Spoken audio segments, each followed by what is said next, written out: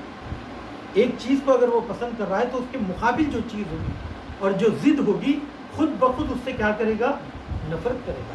یہ ازداد، تو یہ نفرت ہم پھیلا نہیں رہے، یہ انسان کی فطرت میں ہے۔ آپ اس سے ہٹائیں گے تو نقصان اٹھائیں گے۔ یہیں پر شاید اور بھی باتیں کلیئرلی ہمارے لیے آئیں کہ اہل بیت علیہم السلام سے محبت کا مطلب ہے توحید کے اوپر ایمان لانا۔ اہل بیت سے محبت کا نام ہے پاکیزہ کرداری کے اوپر ایمان لانا۔ لیکن کوئی شخص اہل بیت کے نام پر صرف نام لے کر ہمارے درمیان آ جائے اور اس کے کردار میں یہ رنگ پایا نہ جائے، رنگ الہی نہ پایا جائے، اہل بیت کا رنگ نہ پایا جائے، اور وہ اپنے ہی مذہب پر باقی رہے، اس کے باوجود بھی ہم صرف اس بات پر خوش ہو جائیں کہ ہر قوم پکارے گی ہمارے ہیں حسین، یہ اس معنی میں نہیں ہے۔ مظلوم سے محبت، مظلوم کے لیے رونا ہر انسان کی فطرت میں ہے۔ ایک ہندو کا اہل بیت کے لیے رونا طبیعی ہے، مگر اس ہندو کو سنیوں سے اچھا سمجھنا، مسلمانوں سے بہتر سمجھنا، یہ ہماری نادانی ہے، یہ ہماری نادانی ہے۔ اہل بیت کے کون سے کردار نے اس کو اپنی طرف اٹریکٹ کیا؟ اہل بیت نے کس کے لیے جان دی؟ اہل بیت نے نہ دولت کے لیے جان دی، نہ اولاد کے لیے جان دی، نہ مقام و مرتبے کے لیے جان دی، اہل بیت نے اللہ کے لیے جان دی۔ تو یہ جو دیکھ کر، اہل بیت کو دیکھ کر جو شخص آ رہا ہے وہ کیا دیکھ کر آ رہا ہے؟ اگر وہ اہل بیت کو اللہ کا بندہ سمجھ کر آ رہا ہے تو پھر وہ کافر کیوں باقی ہے؟ پھر وہ کافر کیوں ہے؟ اور اس کافر کو آپ نے کس وجہ سے قبول کر لیا؟ وہ ماتم کرتا ہے، ہم خوش ہو جاتے ہیں، وہ تبرک کھلاتا ہے، ہم خوش ہو جاتے ہیں، یقیناً خوش ہو جاتے ہیں، اچھی بات ہے۔ وہ اہل بیت سے چاہتا ہے، چونکہ یہ اصول پسند ہستیاں تھیں اسی لیے وہ ان کو چاہتا ہے، ان کی محبت اللہ نے ان کے دل میں ڈالی ہے۔ مگر ہماری رسالت، ہماری تبلیغ ادھوری ہے۔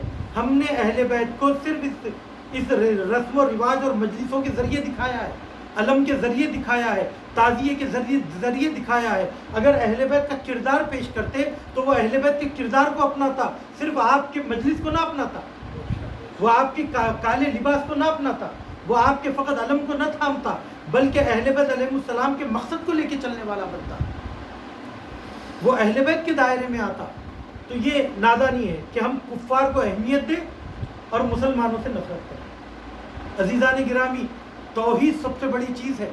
جب تک مسلمانوں میں توحید باقی ہے، شیعوں میں توحید ہے، جان مال عزت آبرو محفوظ ہے۔ ہم کافروں کو مسلمانوں پہ ترجیح نہیں دے سکتے۔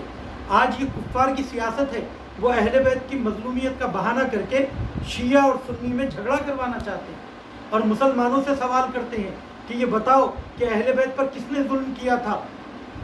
اور ہم تو اہل بیت کے طرفدار ہیں، جنہیں وہ اہل بیت کے طرفدار نہیں ہیں، کیونکہ اسلام اور کفر ایک جگہ نہیں ہو سکتے، اسلام اور نفاق ایک جگہ نہیں ہو سکتے ہیں۔ ہم ان کی آنکھوں میں اتنے ہی کھٹکتے ہیں جتنے ہندو کھٹکتے ہیں، مگر ان کو ہم پر اگر حکومت کرنا ہے تو ہم دونوں کو لڑانے سے ہی ممکن ہے۔ اسی لیے یہ لوگ اس طریقے کی باتیں کرتے ہیں، مگر ہم ان کی میٹھی باتوں میں آ جاتے ہیں اور آ کر جو ہے تو ان کو اپنی محفلوں کا حصہ بناتے ہیں، ان کے کلچر کو اپنانے کی کوشش کرتے ہیں۔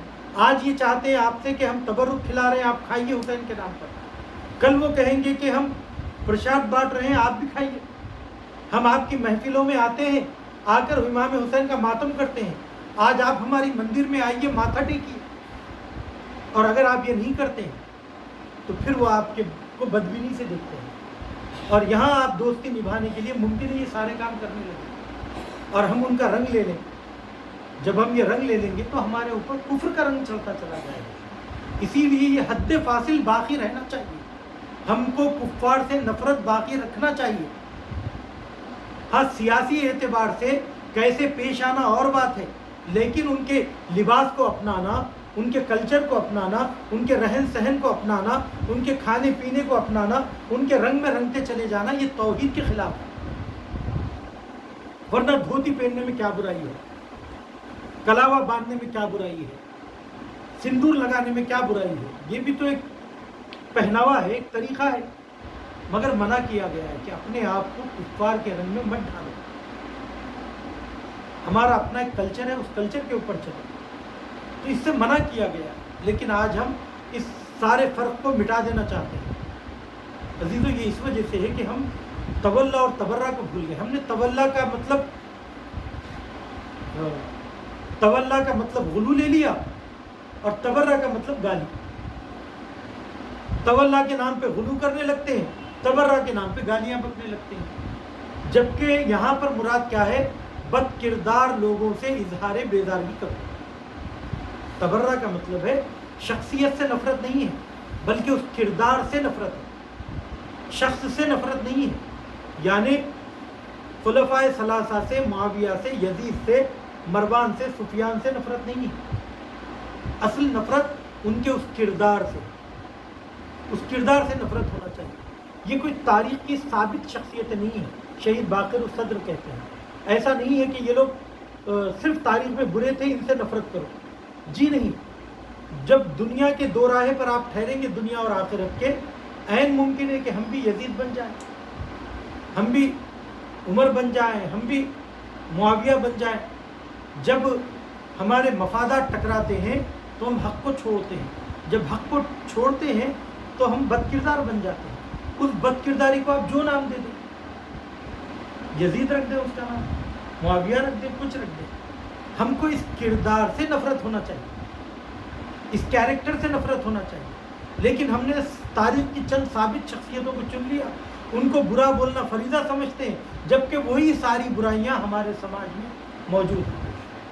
قدرت کے لیے وہی جنگ ہے, وہی رسہ کشی ہے. قدرت باقی رکھنے کے لیے وہی سارے گناہ ہم کرتے ہیں جو یزید جیسے لوگ کرتے آئے ہیں. شرب خمر ہمارے پاس موجود ہے, جوا ہمارے پاس موجود ہے. یہ ساری برائیاں ہونے کے باوجود اوقاف کی زمینوں کا کھانا ہمارے درمیان رائج ہے, پھر بھی ہم جو اپنے فدق کے کھانے والوں سے نفرت کرتے ہیں. تو یہ جو دو روئی ہے اور یہ جو دوہرا پن ہے ہمارے کردار کا, یہ خود ہمارے ضمیر کو سکون عطا نہیں کرے گا. ہم ہمیشہ خود بخود بے چین رہیں گے. اگر اس سے بچنا ہے عزیزان گرامی, تو اس کا ہم ان شخصیتوں, اس فرد سے کہیں زیادہ ان کے کردار سے نفرت کریں. ٹھیک ہے, کردار سے نفرت کریں. اور جب نفرت کا جو اظہار کر رہے ہیں آپ, اس کو عمل سے کریں. یعنی ان کے کردار کو نہ اپنائیں, نہ یہ کہ زبان سے کریں. زبان سے اتنا آپ کہہ سکتے ہیں کہ میں اس کردار کو پسند نہیں کرتا ہوں, اللہ کی اس کے اوپر لعنت ہے, یعنی یہ رحمت خدا سے دور. مگر گالیاں دینا یہ زیب نہیں دیتا. اب میں ایک بات کہوں گا, میں ایک لفظ استعمال کرنا چاہ رہا ہوں, ذرا اس کو آپ روکے تو میں.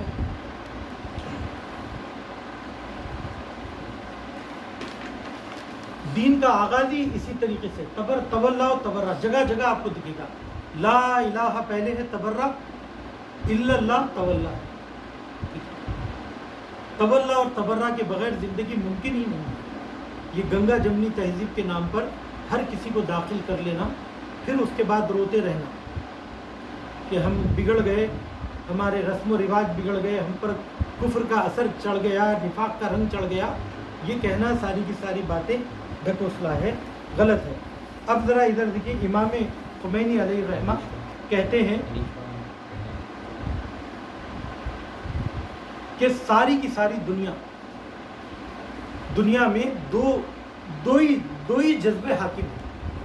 ایک اللہ کی محبت اور اس کا عشق, دوسرے اللہ سے نفرت. جہاں جائیں گے آپ کو یہی جلوہ ملے گا.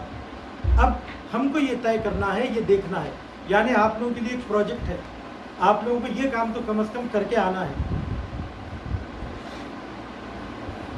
کہ موجودہ دور کو دیکھتے ہوئے آپ یہ بتائیے کہ موجودہ دور میں خداوند عالم کے سب سے بڑے دشمن کون ہیں؟ موجودہ دور میں خداوند عالم کے سب سے بڑے دشمن کون ہیں؟ اور دوسرے یہ بتائیے کہ ان دشمنوں سے مقابلے کا راستہ کیا ہے؟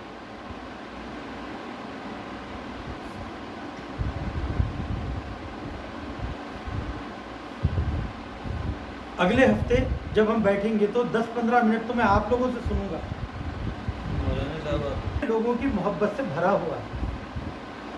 اولاد کی محبت، مال کی محبت، مقام و مرتبے کی محبت، ان ساری محبتوں سے لڑتے ہوئے اللہ کی محبت کو کیسے اپنے دل میں جگہ دے، یا ان محبتوں سے اپنے آپ کو کیسے بچائے،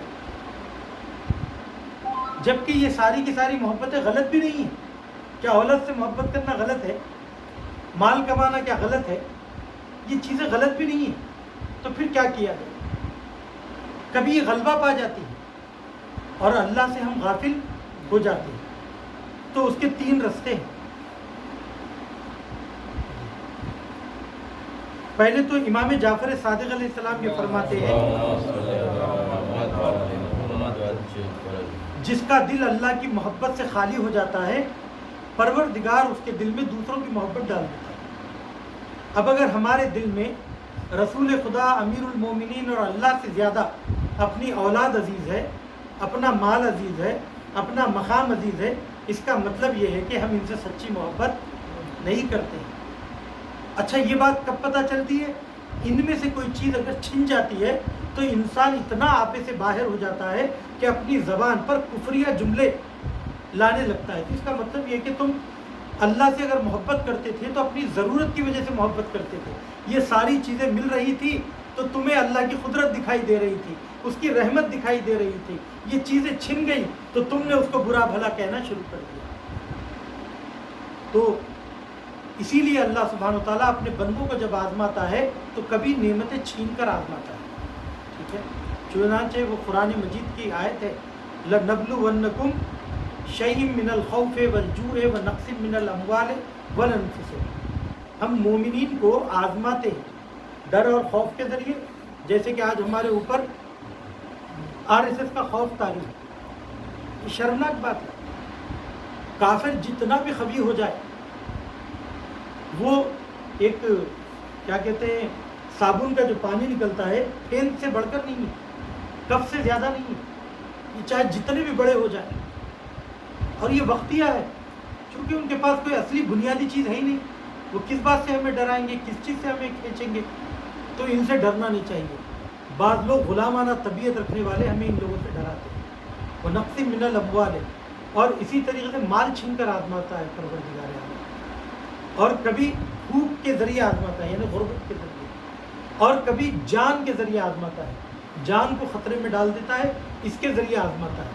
اگر ہم یہ سمجھتے ہیں کہ اطمینان نفس اللہ سے ملے گا تو ہم گھبرائیں گے نہیں۔ اگر ہم یہ سمجھیں گے کہ دولت اللہ کی جانب سے ہے، اولاد اللہ کی جانب سے ہے، مال و منال اللہ کی جانب سے، تو ہم کسی بات کا خوف نہیں کھائیں گے، کسی چیز سے نہیں ڈریں گے۔ اس وقت حقیقی محبت ثابت ہوگی۔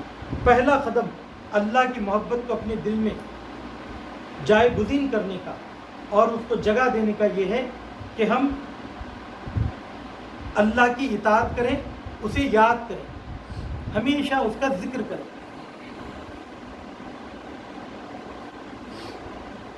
یہاں پر اللہ کے ذکر سے مراد 2 مطلب ہے۔ ایک تو اپنے زبان کو اور اپنے اعضاء و جوارح کو اللہ کی عبادت میں مشغول رکھیں، تسبیح کریں، تحلیل کریں، نماز پڑھیں، قرآن کی تلاوت کریں،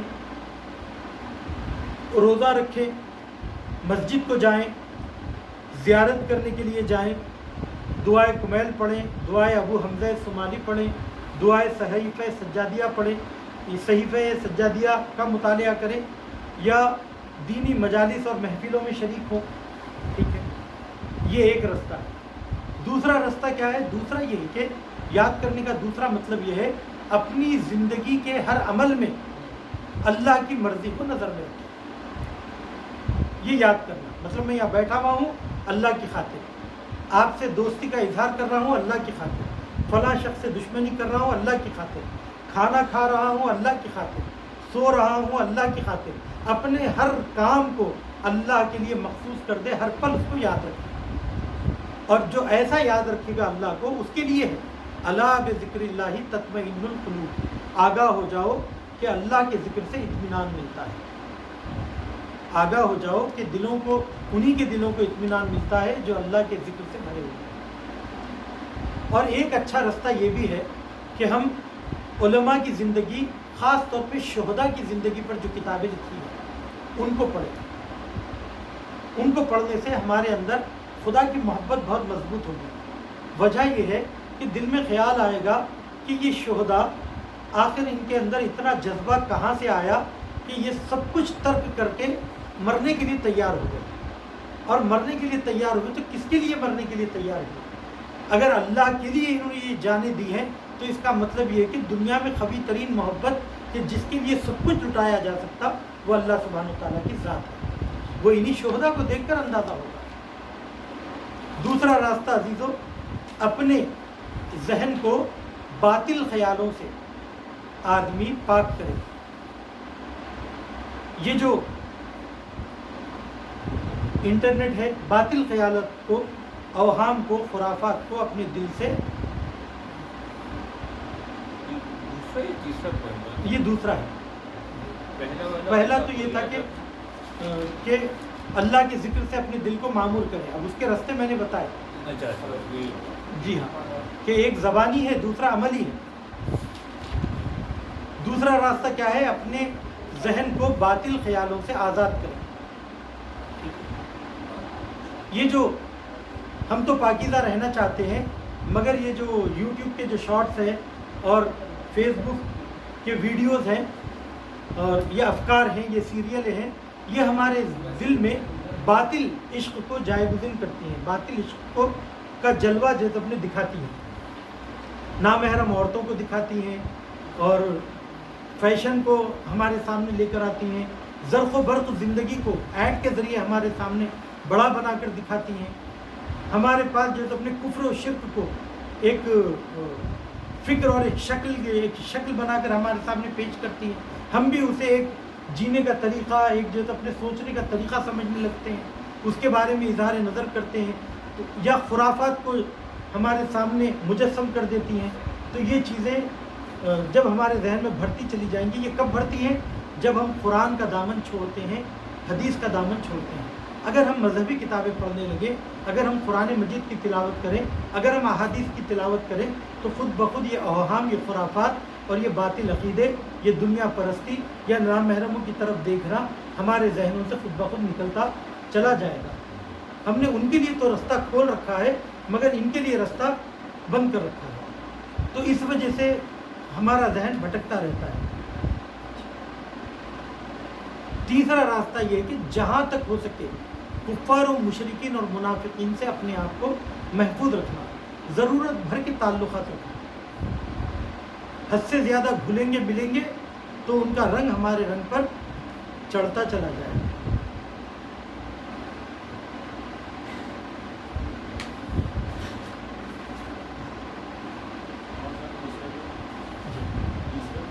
جی، تیسرا یہ تھا کہ ہم اپنے آپ کو دشمنان خدا سے، ان سے تعلقات کو محدود حد میں رکھیں، قطع ارتباط کریں۔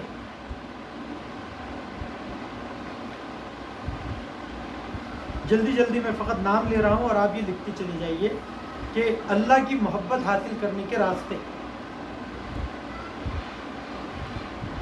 سب سے پہلی چیز، دل کو دنیا کی محبت سے خالی کرنا۔ چنانچہ دل سے دنیا کی محبت سے دل کو خالی کرنا۔ چنانچہ روایت ہے، حب الدنیا و حب اللہ لا یجتمعان فی قلب واحد۔ دنیا کی محبت اور اللہ کی محبت ایک دل میں جمع نہیں ہو سکتی۔ دوسری چیز، اللہ کی محبت جلب کرنے کا، مشکلات اور مصیبتوں پہ صبر کرنا۔ تیسرا راستہ، اللہ کی محبت کو تقویت دینے کا، پیغمبر اکرم کی اتباع کرنا۔ ائمہ کی اتباع پیغمبر کی اتباع کے ساتھ ہے۔ چوتھا راستہ، راہ خدا میں جہاد کرنا۔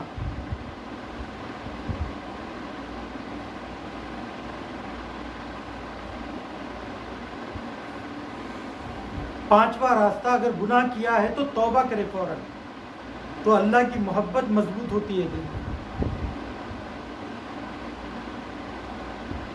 چھٹا راستہ، جتنا ہو سکے آدمی اپنی زندگی میں انفاق کرے۔ چاہے وہ کم ہو یا زیادہ ہو. انفاق کرنا راہ خدا میں خرچ کرنا. تو اس سے ایک عجب دل کو اطمینان ملتا ہے، اللہ کے اوپر بھروسہ بڑھتا ہے. 7واں راستہ ایمان اور عمل صالح. ایمان کو مضبوط کرنا اور نیک اعمال انجام دینا. آپ کہیں گے انفاق بھی تو نیک عمل ہے، تو وہ ایک ہے. نیک اعمال یعنی تمام نیک اعمال بھی انجام دے، اس میں سے ایک چیز اہم انفاق بھی ہے. اچھی بات ہے جی. ایمان اور عمل صالح. 8ویں چیز احسان کرنا یعنی دوسروں کے ساتھ نیکی انجام دینا، نیکی کرنا. 9 طہارت اور پاکی کا خیال رکھنا. ہمیشہ باوضو رہنا، پاکیزہ لباس پہننا، چہرہ بنائے رکھنا، باطن کے ساتھ ظاہر کو بھی خوبصورت بنائے رکھنا. 10ویں چیز توکل کرنا اللہ کی ذات پر. اس سے انسان کی محبت میں اضافہ ہوتا ہے اللہ سے.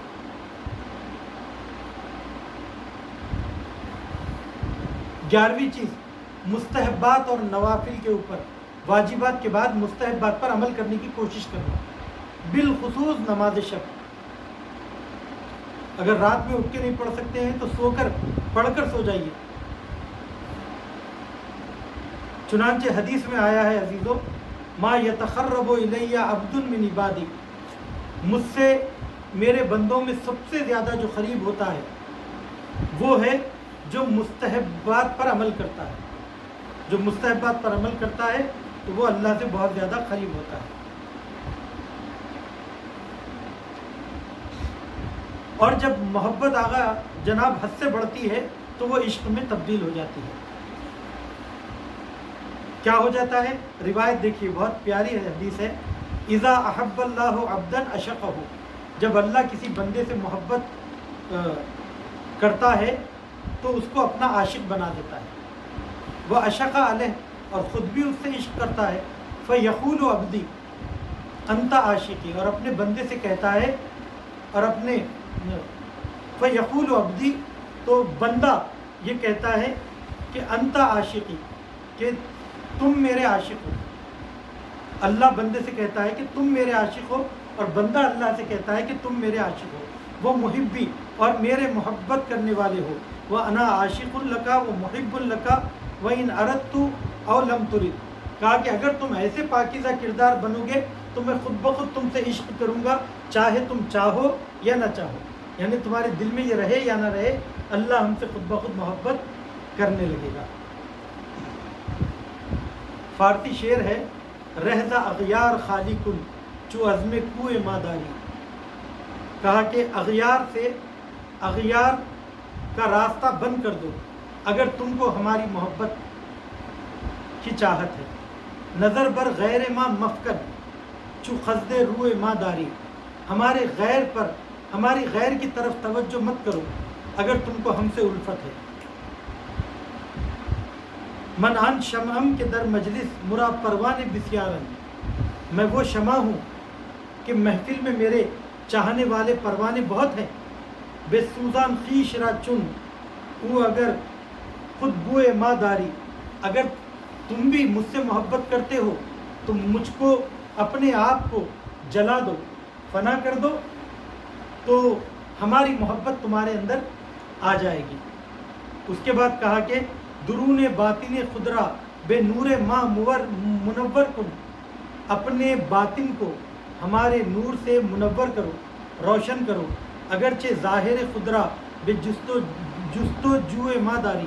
بے ظاہر لگتا ہے کہ تم ہماری تڑپ میں ہو، اگر اس کو ثابت کرنا ہے تو اپنے باطن کو بھی تو اللہ کی یاد اور ذکر سے منور کرو. تو بعض لوگ کرتے پیجامے سے، سفید داڑھی سے، ٹوپی سے، ہاتھ میں انگوٹھی اور سفید چپل سے اپنے آپ کو محب خدا اور محب اہل بیت جتانے کی کوشش کرتے ہیں. مونچھیں مڈا لیتے ہیں، رسول خدا کی سنت میں چفیہ ڈال لیتے ہیں، سب کچھ کرتے ہیں، مگر باطن روشن نہیں ہے. اور ایسے ہی دکھایا بھی گیا ہے کہ آپ بندوق لے کے مظلوموں کو قتل بھی کر رہے ہیں اور وقت پہ نماز بھی پڑھ رہے ہیں. تو یہ چیز جو تم نے ممکن نہیں ہے، بات ظاہر کے مسلمان ہونے سے کچھ نہیں ہوتا ہے. اچھی بات. یہ سوالات ذرا لکھ لیجیے. اختیاری ہے، جواب لانا نہیں لانا، ٹھیک ہے. مگر ایک کام جو میں نے دیا ہے وہ تو لازمی ہے، اس کے بغیر چارہ نہیں.